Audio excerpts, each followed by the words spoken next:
As US President Joe Biden visited Ukraine to meet with his Ukrainian counterpart Volodymyr Zelensky, China's top diplomat Wang Yi is due to visit Russia, and according to reports, the Chinese top diplomat is likely to visit Moscow today. The Kremlin spokesperson Dmitry Peskov had earlier confirmed the planned visit by Wang Yi and said that the agenda of the meeting is clear and extensive. He did not rule out a meeting between Wang Yi and Russian President Vladimir Putin. Remember, China regards Russia as an ally and has so far refrained from condemning the war in Ukraine. According to reports citing sources, Wang Yi will discuss Chinese ideas of a political settlement of the Ukraine conflict as well as strengthening bilateral ties with Russia. In the latest, China's foreign minister has said that China is deeply worried about the escalation of the Ukraine conflict and the possibility of the situation spiraling out of control. During a speech, the Chinese foreign minister urged certain countries to immediately stop fueling the fire, further asserting on how these nations should stop hyping up Ukraine and tomorrow Taiwan.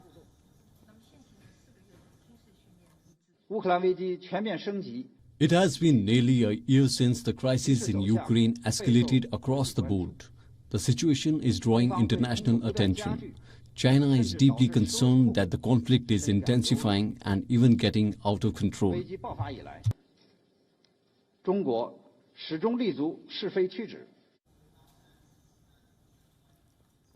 This visit comes days after U.S. Secretary of State said that Beijing was considering providing lethal support to Moscow, ranging from ammunition to the weapons themselves.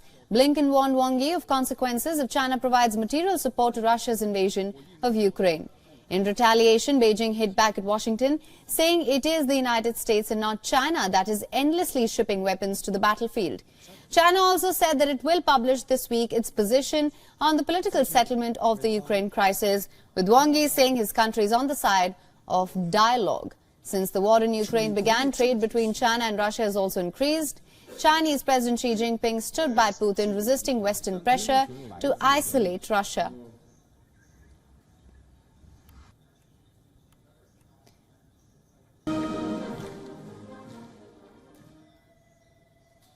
Now, for more on this, we're being joined by Edward P. Joseph, who's a senior fellow at the Johns Hopkins University and foreign policy analyst. Thank you so much for joining us on this broadcast.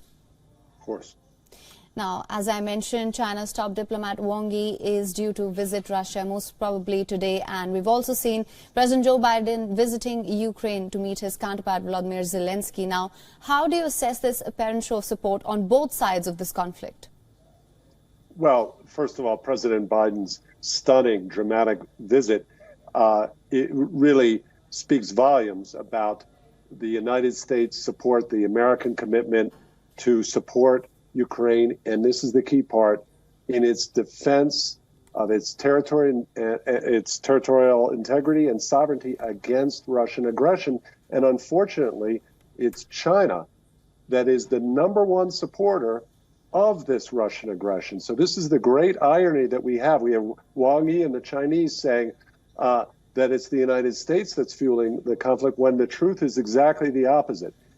The more countries that would isolate Russia, as the UN General Assembly has stated repeatedly, that Russia is the aggressor.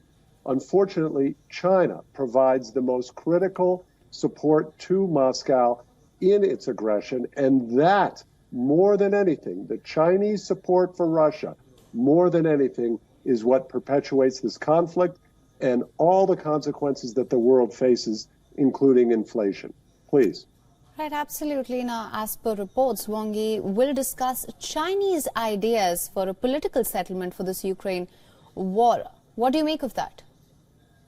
This is another just a transparent ploy on the part of China to try to conceal its blatant hypocrisy.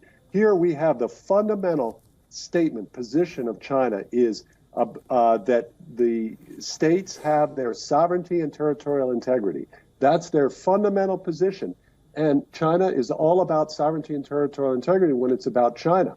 When it's about Russia's aggression against the sovereignty and territorial integrity of Ukraine, China is nowhere to be found except on Russia's side. So this is just a transparent ploy, an attempt that will not work to try to present China as some kind of a peace candidate and a supporter of peace, when in fact it's supporting aggression. Again, this is not my opinion or the opinion of the U.S. government or even the European Union governments. It's the opinion of the United Nations General Assembly in several overwhelming votes that have stated that this is Russian aggression that is the cause of this conflict in Ukraine. Please. Right, absolutely. Now, on that note, as I mentioned earlier, China, of course, we know has resisted pressure to isolate Russia. But now with China's support being more blatant, how do you see this impacting the war? Well, this will cause China to lose support.